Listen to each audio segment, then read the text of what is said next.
नमः शिवाय। आज सोमवार के दिन आइए सुनते हैं पशुपति व्रत की महिमा। सनातन धर्म में ज्ञान और धर्म का समन्वय है। हिंदू धर्म में व्रत एवं कथा का खूब महत्व है। इसमें भी भगवान भोलेनाथ का पशुपतिनाथ व्रत अद्भुत है। धर्माचार्यों की माने तो अति शीघ्र लाभ पाने के लिए यह व्रत उत्तम है। आइए सुनते हैं पशुपतिनाथ व्रत की महिमा। पशुपतिनाथ व्रत क्या है? पशुपतिनाथ व्रत कैसे करें? ये व्रत को पशुपतिनाथ व्रत क्यों कहते हैं? ये व्रत किसी करना चाहिए? ये व्रत से क्या लाभ होते हैं? पशुपतिनाथ व्रत की विधि क्या है? यह सारे सवालों के जवाब आपको हमारे चैनल पर मिलेंगे। भगवान भोलेनाथ का स्मरण करके आइए सुनते हैं पशुपतिनाथ व्रत कथा। पशुपतिनाथ व्रत का उल्लेख शिव महापुराण में है। सृष्टि के सर्जनहार, देवों के देव महादेव संसार की मोह माया से परिचित हैं। संसार के सभी पशुओं के मालिक हैं, नाथ हैं। इसीलिए इन्हें पशुपति नाथ कहते हैं। एक कहावत है, मानव मात्र भूलने पात्र, यानी हर एक मनुष्य से जीवन में कहीं न कहीं गलती हो जाती है और कर्म के विधान के अनुसार अपने कर्म फल भुगतने पड़ते हैं। अच्छे कर्म करने वाले को अच्छा फल मिलता है, बुरा कर्म करने वाले को अपने कर्म के हिसाब से उन्हें फल मिलता है। हम मनुष्य हैं, पर कई बार हम मानवता छोड़ पशु जैसा वर्ताव करते हैं। पशु जैसा वर्णन का अर्थ है हम मानव हैं। ये भूलकर हम गलत काम करते हैं जो एक मनुष्य को शोभा नहीं देता। कर्म के सिद्धांत के अनुसार हमें हर एक कर्म की सजा भुगतनी पड़ती है। कई बार हमारे पापों का पटरा इतना बड़ा होता है कि उससे मिलने वाले दुख सहन करने की शक्ति नहीं होती। जीवन में अचानक आने वाली आफतें हमें विचलित कर देती हैं। आगे का रास्ता नहीं दिखा रहा होता, यहाँ तक कि हम मृत्यु के लिए सोचने लगते हैं। हमें दुख की इस घड़ी से बाहर निकलना है तो हमें भगवान पशुपतिनाथ का व्रत करना चाहिए। हमारे कर्म हमें पता है और भगवान को पता है। कोई भी मनुष्य का अच्छा या बुरा होता है तो उसे उसका कारण भी उसे पता होता है। हम हमारे कर्म का पश्चाताप करना चाहते हैं। प्रायश्चित, हम जिस मुसीबत से गुजर रहे हैं उसे छुटकारा पाना चाहते हैं। हम आगे का जीवन परिवार के साथ सच्चे मनुष्य की तरह बिताना चाहते हैं तो हमें यह व्रत अवश्य करना चाहिए। पर व्रत करने से पहले हमें निष्पाप होना है। मन, वचन, कर्म से किसी का गलत नहीं करना है और ना ही गलत सोचना है। हमें शुद्ध होके भगवान भोलेनाथ के शरण में जाना है। उनसे प्रार्थना करना है कि हे प्रभु, जाने अनजाने में हमसे कोई गलती हुई हो तो हमें क्षमा करें। हमारी गलती हम दोबारा नहीं दोहराएंगे। हम पे कृपा करो और जीवन की इस मुश्किल घड़ी से हमें बाहर निकालो। पशुपतिनाथ का व्रत दो तरह से प्रचलित है। दोनों प्रकार के व्रत की विधि मैं वर्णन कर रही हूँ। शिव पुराण के हिसाब से जो व्रत की विधि है उसे भी यहाँ वर्णन कर रही हूँ। हमें सच्चे मन से भगवान भोलेनाथ की भक्ति करनी है। यह हमारा लक्ष्य होना चाहिए। मैं यहाँ दो व्रत की विधि बता रही हूँ क्योंकि लोग दोनों व्रत करते हैं और अपनी श्रद्धा के अनुसार फल की प्राप्ति करते हैं। भगवान शंकर को भोलेनाथ कहते हैं क्योंकि वो भक्तों की मनोकामना शीघ्र ही पूरी करते हैं। पशुपतिनाथ व्रत की मनोकामना पूर्ण करने वाला और सभी समस्या दूर करने वाला व्रत है। पशुपतिनाथ व्रत सोमवार को आरंभ किया जाता है। इसे आप किसी भी महीने के किसी भी सोमवार से आरंभ कर सकते हैं। ये व्रत 5 सोमवार का होता है। सोमवार के दिन व्रत रखना होता है। आखिर यानी 5वें सोमवार को उद्यापन करना होता है। जिस सोमवार को व्रत शुरुआत करते हैं उसी सोमवार को सुबह स्नान करके शिवालय जाना है। हमारे घर के नजदीक का मंदिर जहाँ शिव जी का सारा परिवार हो, वहाँ जाके पूजा अर्चना करना है। पूजा की थाली में शिव जी को जो पसंद है वह सारी पूजा सामग्री लें, जिसमें बेलपत्र, धतूरा का पान, गंगा जल या स्वच्छ पानी, दूध, पंचामृत, पुष्प, धूप, सली और दीपक लेके आएं।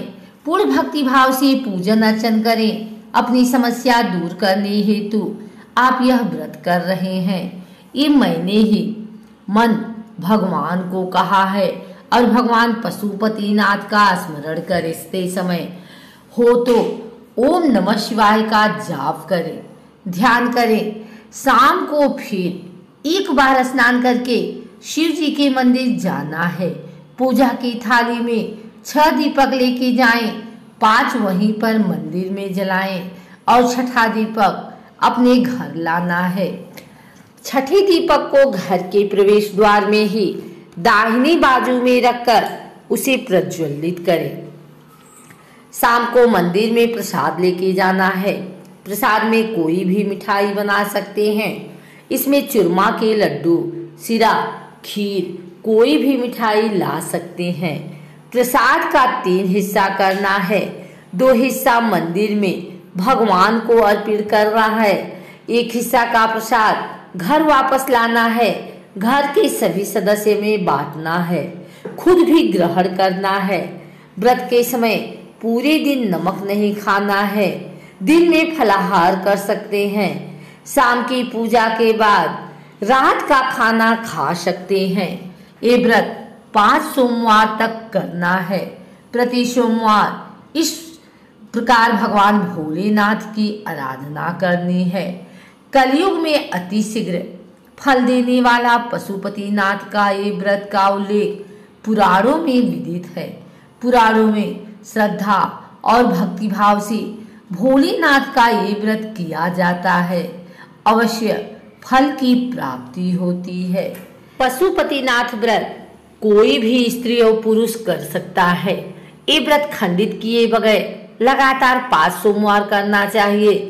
स्त्री अपने मासिक धर्म के दौरान परिवार के कोई स्नेही स्वजन से पूजन करा सकती है। यदि किसी कारणवश व्रत के दिन पूजन शक्य नहीं है तो व्रत जरूर करें। 5वें सोमवार को इस व्रत का उद्यापन करना है। उद्यापन के दिन भी व्रत करके भगवान भोलेनाथ का पूजन करना है। उस दिन नमः शिवाय का जाप करके 108 बेलपत्र चढ़ाएं, 1 श्रीफल लें और उस पे 7 बार मौली लपेटें। श्रीफल शिव जी को चढ़ाएं। भोग में मिठाई के साथ ऋतु फल का भी भोग लगाएं। मंदिर में ब्राह्मण को दक्षिणा प्रदान करें।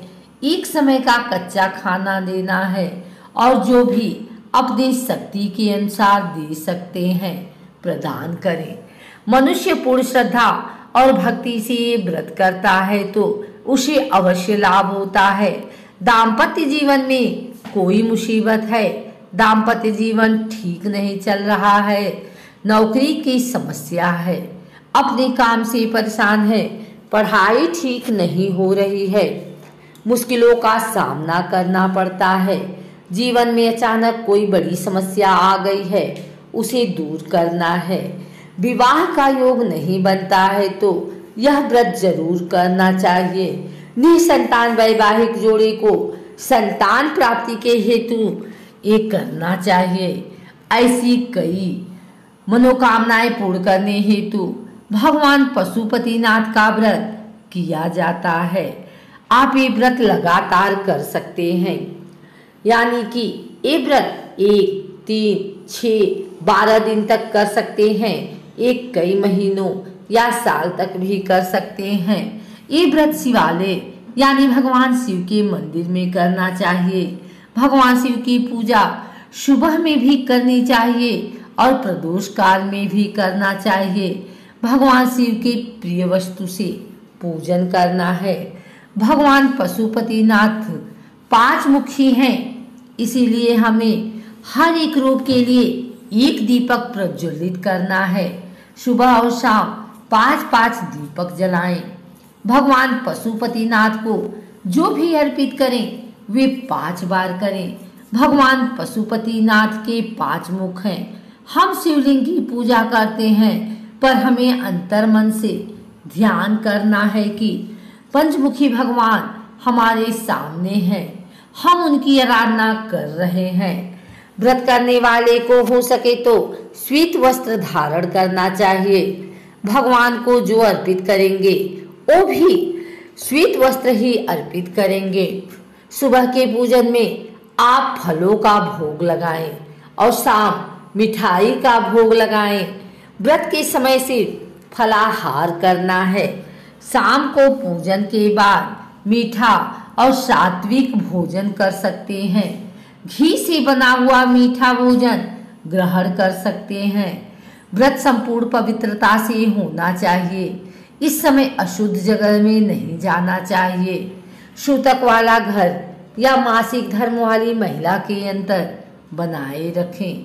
हमें काम, क्रोध, लोभ, मोह से दूर रहना चाहिए। किसी की निंदा नहीं करनी चाहिए, नहीं किसी की निंदा सुननी चाहिए। किसी भी व्रत की तरह इसमें भी ब्रह्मचर्य का पालन करें। भगवान पशुपतिनाथ का ध्यान करते हुए अभिषेक करना चाहिए।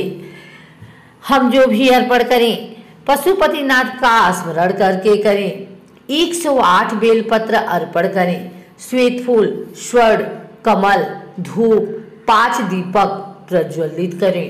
प्रदोष काल में भगवान शिव की पूजा उत्तम मानी जाती है।